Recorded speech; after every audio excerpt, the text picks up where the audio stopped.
Ayan, at dito mga boss, palit naman tayo ng shock absorber sa likod din. Kung makikita niyo mga boss, ayan, tagas na. Oh.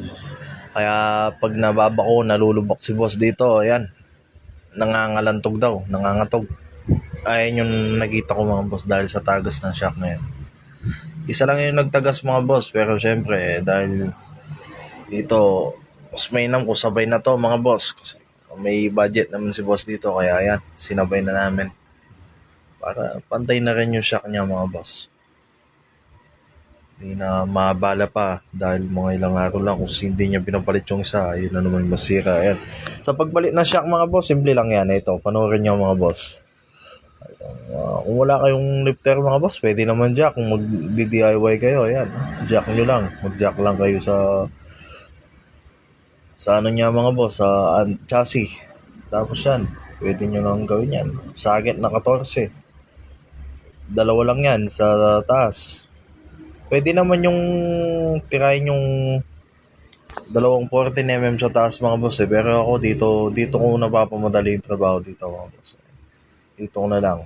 Dito yung pinakamabilis kung magpapalit na siya mga boss. Dahil dito, yan. Pag nahugot na yung dalawang bolt na yan, matatanggal na yan.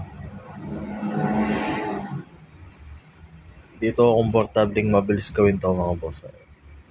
Madami naman diskarte dito, pero ito, gusto ko dito yung kung mapapansin nyo, natanggal na yung 17mm sa ilalim mga boss. Pwede na sikwatin yan mga boss. Yung jack dyan mga boss, nakasuporta lagi lang yan. Kung mapapansin nyo, hindi ko tinanggal yung isa dahil yan. Mamaya, yun yung purpose nun. Para mamaya, hindi na tayo mahirapan maglagay. Dito yan, natanggal na nga mga boss.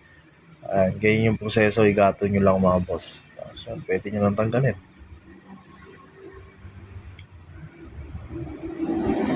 Ayan. Flat washer, lock washer, bushing. Ayan. Yun yung importante mga boss. Nasa taas lang siya yung magka-guide sa housing niya mga boss. Ayan yung mga bago niya mga boss. Kaya ba? KYB na yan. Magandang klase na to mga boss. Kung paano tinanggal mga boss, ganun din ibabalik yan. Simpleng-simple lang to mga boss. Kung gusto nyo mag-DIY, panoorin nyo mga boss para sa inyo to. Dahil itong pagpapalit ng shock mga boss, medyo price dito sa shock. Kung gusto nyo mag-DIY mga boss, simple lang naman. Di naman ganun kahirapan to. Panoorin nyo lang mga boss, sundin nyo lang to. Yun yung pinaka may labi mga boss. Yun nasa ilalim ng housing na Tapos bushing. Ganyan lang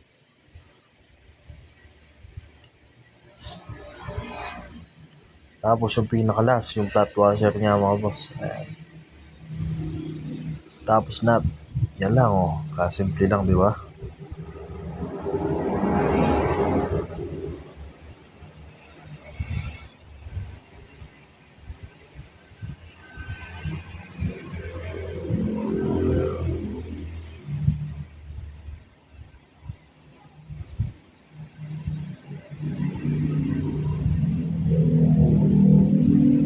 Yan, iimpakin ko na dyan mga boss para medyo mabilis yung proseso.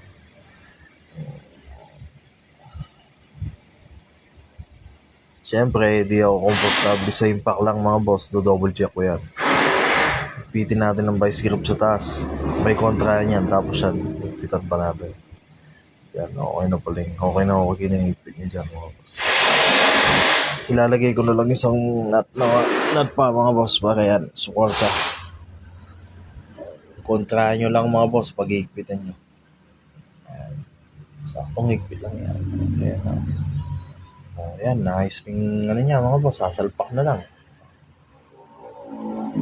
Sa pag-install naman nito mga boss, sinabi ko nga kanina yung isang bolt na titinanggal. Ikalang nyo lang doon. Ayan. Panoorin yung diskarte ko sa paglalagay mga boss. Ayan. Nakikita nyo yun, yung di natin tinanggal na isa. Yun. Ipapasok natin agad dyan. Yan yung pinaka-guide mo mga boss. Pag naipasok mo na dyan, pwede nang gumamit na socket at 14mm. Sabay mo na yung bolt. Ganyan lang Kamay nyo na muna mga boss. Pag nakamay nyo na at magagaan pumasok, Suwabe. Ayan, ayos na. Pwede nyo impakan yan. Kung wala kayong impact, sagert, ratchet. Ayan. Pakaigpitan nyo na lang mga boss. Make sure nyo na mahigpit yan. Tapos dito, yun nga, yung jack. Gasahin nyo na muna yung pinakalalapatan ng puso. Huwag nyo tatanggalin yung spacer sa likod mga boss. Malaking tulong yan. Ayan yung jack. Inaangat ko lang dyan. Pag nagdi-DIY naman kayo mga boss, pwede naman mag-jack. Tapos lagyan nyo lang ng kawis sa ilalim ng gulong. Ayan. Diskarte. Madaming diskarte dito mga boss. Ayan.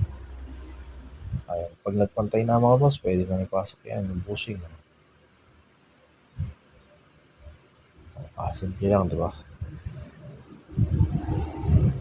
Tapos yan, ikpitan nyo na mga boss ha. Huwag nyo kakalimutan i-double check. I-retight nyo lahat yan.